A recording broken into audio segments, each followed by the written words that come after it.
But for the intervention of some members of parliament, there may have been an open fight on the floor of the House between Minority Chief Whip Muntaka Mubarak and Asin Central MP Kennedy Agyapong. The open confrontation was over the latest case brought by the Asawasi MP against Kennedy Agyapong to the Privileges Committee of the House over comments made before the death of Tiger IPR investigator Ahmed Swale. The visibly infuriated lawmakers freely held abuse at each other, and there is more in this report. Even before proceedings began today, the House was bubbling with activity, owing to the trading of insults between two MPs, the Minority Chief Whip and Asin Central MP Kennedy Agyapong. The cause of the brawl was the referral of the matter of contempt to the Privileges Committee of the House.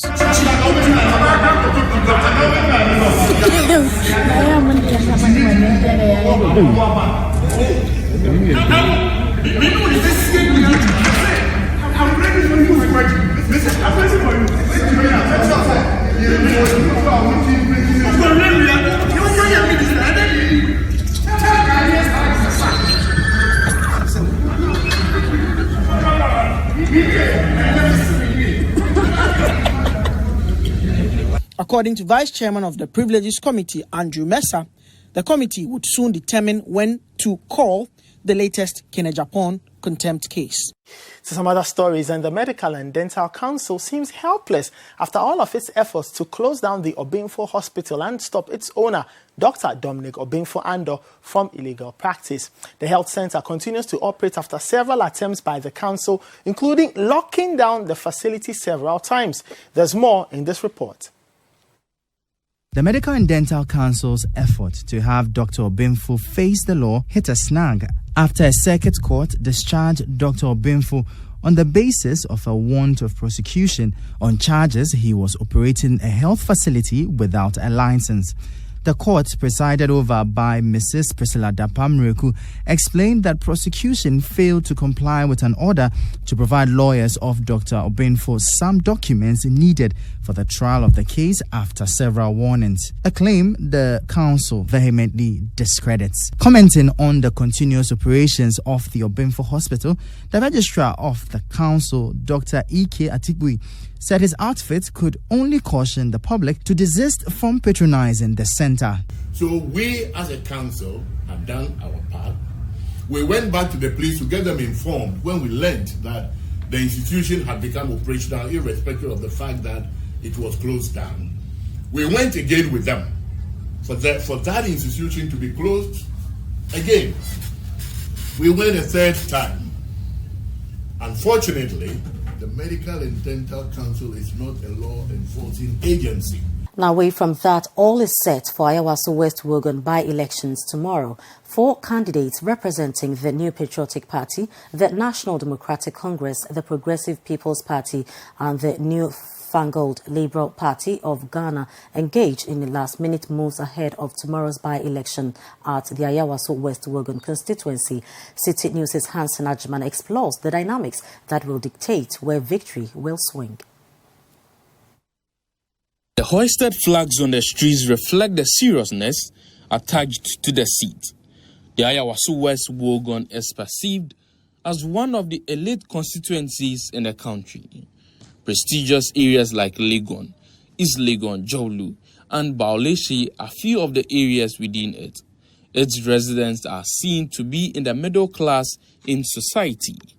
The election has been described by a political science lecturer at the University of Ghana as a litmus test on the citizenry's appreciation of the performance of the NPP government since it assumed office. Administration has made every Ghanaian to believe that they've done so well and they are doing so well, and they will continue to do so well. The NPP think there's so much hardships, there's a lot of failed promises, things are not moving, there's no money in pockets, people's pockets. So this is kind of a litmus test of all the assumptions that these two dominant political parties are making.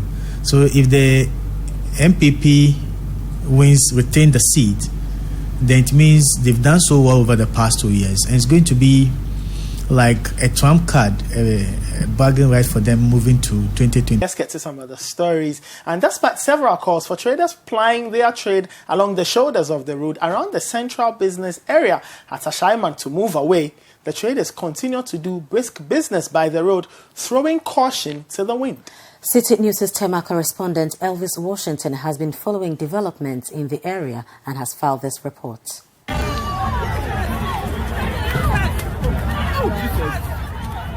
On July 26th last year, a Kia truck with registration number ER5112X loaded with cement blocks failed its brakes, thereby running into scores of traders who were by then selling on the street. One person lost her life, while several others were severely injured and were rushed to the Tema General Hospital for treatment. Following the gory accident at the central business area of Ashaiman, the municipal chief executive of Ashaiman, Albert Boachi Ochre, at the time deployed some assembly task force to guard the street and prevent traders from selling and hawking on the main road to prevent the recurrence of the incident. The MCE further directed the assembly guards to arrest recalcitrant traders who failed to heed to the directive. In all, 7 traders were arrested and processed for court, where they were each fined 700 Ghana cedis. But barely 7 months after the incident, the traders seem to have come back on the street, having a field day. Throwing caution to the wind, they are busily plying their trade like nobody's business. The parents of a 5-year-old boy whose left hand has been amputated and have been remanded into police custody by the Abra Asebu Magistrate Court. The stepmother, Efo Abedua, allegedly inflicted knife wounds on the boy and left him without medical treatment, leading to the wound getting infected. Calvis Tete has more. Residents of Ahumfi, a village in the Abra Asebu district of the Central Region, woke up to the shocking news of the 5-year-old boy whose hand was slashed with a kitchen knife by his angry stepmother. Today, 5-year-old Kofi Mensah had his left arm amputated at the Cape Coast Teaching Hospital. Speaking to City News after the surgery, head of surgery at the hospital, Dr. Martin Tetemona, explained that the boy would need a prosthetic arm for the rest of his life. Would be able to save the child if the people living around were a little bit more empathic. This child could have come, we probably could have saved their arm. The loss of the limb may be because some vessels were severed, but I suspect most of it was because of the infection.